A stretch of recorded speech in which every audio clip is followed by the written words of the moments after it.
اعوذ باللہ من الشیطان الرجیم بسم اللہ الرحمن الرحیم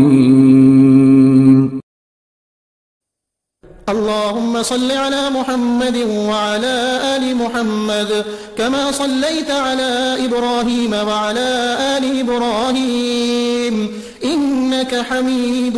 مجيد اللهم بارك على محمد وعلى آل محمد كما باركت على إبراهيم وعلى آل إبراهيم إنك حميد مجيد.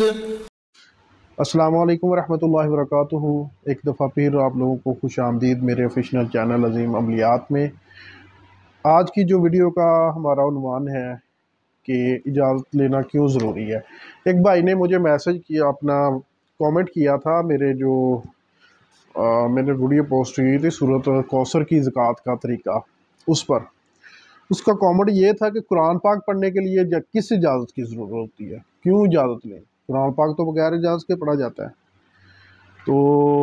میں اس کی بات سے ایگری کرتا ہوں بھائی کی کہ قرآن پاک بغیر اجازت پڑھا جاتا ہے. قرآن پاک کا ہر عمل، ہر آیت، ہر صورت بغیر اجازت پڑھی جا سکتی ہے، لیکن صرف جب آپ اس کو ثواب کی نیت سے پڑھتے ہیں. یا میں اس کو پڑھوں گا تو قرآن پاک پڑھنا ایک ثواب کا کام ہے اور سنت نبوی ہے، اس کو ڈیلی پڑھنا چاہیے اور اس پر عمل کرنا چاہیے، اس کو تفسیر کے ساتھ پڑھنا چاہیے. اس کے لیے اجازت کی ضرورت نہیں ہے. لیکن جب ہم قرآن پاک پڑھنا سیکھتے ہیں تو اس کے لیے ایک استاد کی ضرورت ہوتی ہے جو ہمیں الف با تا سے لے کر سورۃ فلق ناس تک لے کے جاتا ہے. تو اسی طرح ہی ایک ہوتا ہے جب آپ وظائف کرتے ہیں تو وظائف، ایک ہوتا ہے وظیفہ آپ کیا کرتے ہیں، یعنی کہ سمجھ لیں کہ آپ بسم اللہ شریف پڑھتے ہیں، بسم اللہ الرحمن الرحیم. آپ اس کو چلتے پھرتے پڑھتے رہتے ہیں، جی بسم اللہ الرحمن الرحیم، بسم اللہ الرحمن الرحیم، بسم اللہ الرحمن الرحیم، بسم اللہ الرحمن الرحیم. تو وہ یہ ایک وظیفہ ہے جو کہ چلتے پھرتے پڑھنا ہے، یعنی کہ اس میں آپ کا کوئی مقصد بھی نہیں ہے. سمجھ لیں کہ آپ اللہ تعالیٰ کی رضا کے لیے اس کو پڑھتے ہیں، ٹھیک ہے. ویسے بھی کوئی بھی عمل کرنا چاہیے قرب الہی کے لیے کرنا چاہیے، رضا الہی کے لیے کرنا چاہیے، اللہ تعالیٰ کو خوش کرنے کے لیے کرنا چاہیے. تو اس کو آپ اس طرح چلتے پھرتے بھی پڑھ سکتے ہیں. تو اس کے لیے بھی اگر اجازت لے لیں تو بہتر ہے، نہ بھی لیں تو کوئی مقصد نہیں ہوتا. لیکن ایک ہوتا ہے ایک مقصد کے لیے آپ نے پڑھنا ہے. مقصد یعنی کہ آپ کے اوپر جادو جنات کا مسئلہ ہے، آپ کے گھر میں لڑائی جھگڑے ہیں، یعنی کہ جو بھی مسائل ہوتے ہیں جادو جنات کی وجہ سے، تو اس کو آپ ختم کرنا چاہتے ہیں، خود ختم کرنا چاہتے ہیں. تو کوئی بھی عمل آپ لیتے ہیں، سورۃ کوثر کا لیتے ہیں، سورۃ اخلاص کا لیتے ہیں، سورۃ مزمل شریف کا، ناد علی شریف کا یا کہارو کا. تو اس طرح جو یہ عمل آپ لیتے ہیں، یہ عمل کرنے کے لیے آپ کو اجازت چاہیے ہوتی ہے. اجازت کیوں ضروری ہے؟ جب آپ کوئی بھی عمل شروع کرتے ہیں تو آپ کے سمجھ لیں کہ ارد گرد جو شیاطین جنات ہوتے ہیں یا عامل جنات جو شیاطین ہوتے ہیں، یا نہ بھی شیاطین ہو، نیک جنات بھی ہوتے ہیں عامل، تو وہ جب آپ عمل شروع کرتے ہیں تو وہ یعنی کہ بغیر اجازت کے جب شروع کرتے ہیں تو پھر وہ آپ کو ڈسٹرب کرنا شروع کر دیتے ہیں. تو کیونکہ وہ بغیر اجازت کرتے ہیں تو وہ کہتے ہیں کہ یہ کون سا بندہ آ کے ہمارے عمل میں مداخلت کر رہا ہے، ہمارے کاموں میں. تو اس طرح کے وہ ہوتا ہے. تو جب وہ آپ بغیر اجازت کے شروع کریں گے پھر وہ آپ کو تنگ کریں گے. یا پھر آپ کے گھر میں جادو جنات کا مسئلہ ہے تو پھر بھی آپ عمل بغیر اجازت کے شروع کریں گے تو پھر بھی وہ آپ کو تنگ کریں گے، ٹھیک ہے. پھر آپ کو رات کو وہ چیزیں نظر بھی آئیں گی، آپ کو ڈرائیں گی بھی، آپ کے ہو سکتا ہے کہ مزید جو حالات ہے وہ خراب ہو جائیں. تو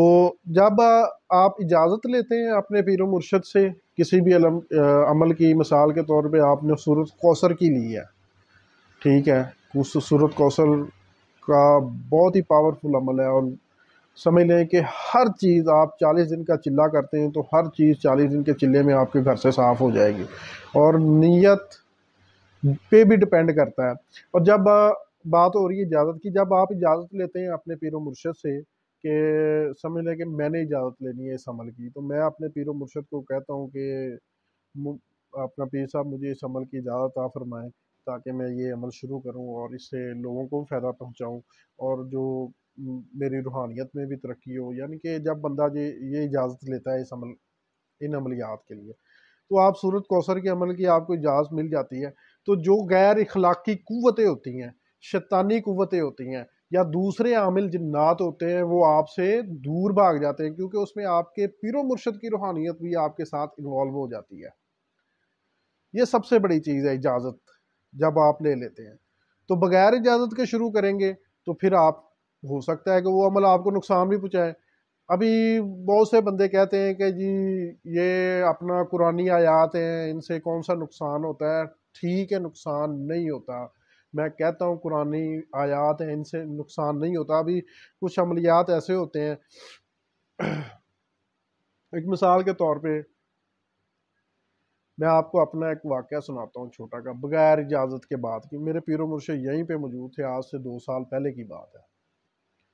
وہ ویسے ہوتے انگلینڈ میں ہیں، تو عرس کی تقریبات کے سلسلے میں وہ انگلینڈ سے پاکستان موجود تھے۔ تو اس ٹائم میں مجھے ایک بھوت سوار تھا، جو عمل دیتے ہیں لوگ باطنی نگاہ کا، میں نے یہ نہیں کہ چینلوں پہ دیکھا ہے کہ ادھر سے دیکھ کے کرنے کا سوچا ہے، نہیں، یہ میں نے عمل پڑھا تھا عملیات کی جو کتاب ہے شمع شبستان، اس میں یا ظاہر یا باطن کا۔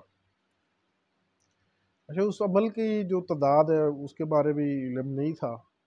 تو میں نے یہ سوچا ہے کہ جو بھی اس طرح چھوٹا عمل ہوتا ہے، جس طرح سورۃ کوثر ہو گئی ہے یا سورۃ اخلاص، اس کے یہ اعداد مقرر ہوتے ہیں، میں نے اس کو نہ سوچا کہ میں نے کہا میں اس کو 1,25,000 دفعہ اس کی جو ہے نا زکوٰۃ ادا کرتا ہوں۔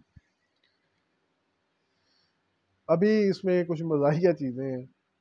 زکوٰۃ جب میں نے ادا کرنی شروع کر دی تو یہ سمجھ لیں کہ عرس مبارک سے ایک ہفتہ پہلے یہ میں نے عمل شروع کیا ہے۔ تو عمل شروع کرنے کے بعد اس ٹائم میں ہمارے گھر میں کچھ اس طرح کچھ اثرات تھے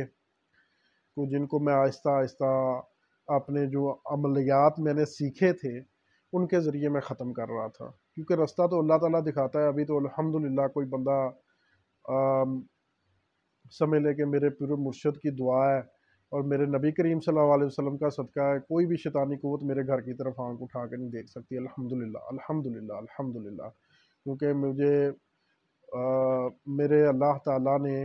اتنا کچھ مجھے دیا ہوا ہے اپنی ان علوم سے کہ میں ان کو فوری طور پر قابو کر سکتا ہوں۔ اس ٹائم میں کچھ ایکٹیویٹی بھی تھی گھر میں، اور سمجھ لیں کہ اتنی نہیں تھی لیکن تھی ضرور، کہ اگر آپ رات کو اکیلے سوئیں گے تو جیسے میرے جیسا عامل تھا جو نیا نیا تھا، سمجھ لیں کہ اس ٹائم میں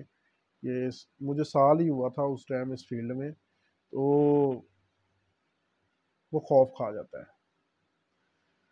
ہوا کچھ اس طرح کہ میں جب یہ پڑھنا شروع کیا، یہ نہیں تھا کہ یہ میرے اعمال کے اس ٹائم میں نے سورۃ مزمل شریف، سورۃ نادے علی شریف کی جو زکوٰۃ تھی ادا کر لی تھی، اور سورۃ کوثر کا بھی الحمدللہ میں نے چلا کر لیا تھا، لیکن وہ صرف ایک جنون تھا کہ جو اس کے موکلین ہیں وہ میرے سامنے بیٹھے ہوں، وہ مجھ سے باتیں کریں، جو چیزیں ہیں وہ یعنی کہ یہ جو روحانی چیزیں ہیں، جنات وغیرہ جو بھی ہیں، یہ مجھ سے باتیں کریں، جو بھی میرے پاس ادھر موجود ہیں، میں ان کو دیکھوں، ان کو ڈائریکٹ کہوں کہ یہ فلانا کام کر کے ہیں، یعنی کہ کچھ مجھے اس طرح کا جنون سوار تھا۔ میں نے وہ عمل شروع کر دیا یا ظاہر یا باطن کا، تو میں نے اس کو 3-4 دن پڑھا ہے، تو چیزیں مجھے محسوس ہوتی، وزن محسوس ہوتا تھا، اس طرح محسوس ہونا رات کو میری چارپائی کوئی اٹھا رہا ہے اور کوئی رات کو میری چارپائی کے اوپر بیٹھا ہوا ہے، اس طرح کی جو چیزیں ہیں یعنی کہ مجھے محسوس ہونا شروع ہو گئیں۔ تو پھر میرے اوپر خوف بھی سمجھ لیں کہ ہلکا ہلکا سا طاری ہونے لگ گیا۔ پھر اخیر میں کیا ہوا، آخر میں یہ لمبی چوڑی بات نہیں، ہفتے بعد اس کے جو اثرات تھے نظر آنا شروع، میں رات کو لیٹا ہوا تھا اکیلا ہی چارپائی پہ، یعنی کہ میری یہ عادت تھی نماز کے بعد، یعنی کہ اس کو عمل کو کرنے کے بعد میں اکثر سویا ہوا بھی کوئی بھی عمل کروں نا تو میں اس کو سویا ہوا بھی پڑھتا تھا۔ اس کو میں نے پڑھنا شروع کیا، پڑھتا پڑھتا ہی سو گیا، تو ابھی تقریباً میرے خیال میں رات کے کوئی 2-2:30 بجے کا ٹائم تھا، تو میری چارپائی ہلنا شروع ہو گئی، مجھے پاؤں سے کھینچنے لگ گئے، تو بازو سے کوئی پکڑ کے کھینچنے لگ گیا، تو سمجھ لیں کہ میں اتنا خوف زدہ ہو گیا، تو ان چیزوں سے مجھے بخار اتنا زیادہ ہو گیا، اتنا شدید بخار ہو گیا، میں عرس مبارک پر بھی نہیں جا سکا، 2-3 دن بخار میں مبتلا رہا، یعنی کہ پھر ڈرپیں شرپیں بھی لگیں، اس طرح کا جو ہے نا اثرات ہو گئے۔ تو پھر میں نے وہ پیر صاحب بھی اس سے فارغ ہو گئے تھے اتنی دیر میں، پھر میں نے ان سے بات کی کہ میں نے اس طرح، انہوں نے کہا بیٹا آپ عمل کر لیں اب، لیکن آئندہ سے بغیر اجازت کوئی بھی عمل نہیں کرنا، کوئی بھی عمل بغیر اجازت کے نہیں کرنا۔ اس کے بعد میں جو بھی عمل کرتا ہوں ان کے علم میں لائے بغیر نہیں کرتا، ان کی اجازت ہوتی ہے۔ ابھی تک الحمدللہ میں خود لوگوں کو اجازت دیتا ہوں، لیکن ابھی تک میں خود بھی کوئی بھی عمل کروں اپنے لیے تو میں ان سے اجازت لے کے کرتا ہوں۔ تو اس لیے میرے بھائی اجازت کی ضرورت ہوتی ہے، تو قرآن پاک آپ پڑھیں تو اس کے لیے آپ کو اجازت کی ضرورت نہیں ہے، وہ آپ پڑھیں، لیکن استاد کی پھر بھی ضرورت ہوتی ہے۔ تو مقصد تھا آپ لوگوں کو سمجھانا، کومنٹ کا جواب دینا۔ تو آج کی ویڈیو میں اتنا ہی، اللہ حافظ۔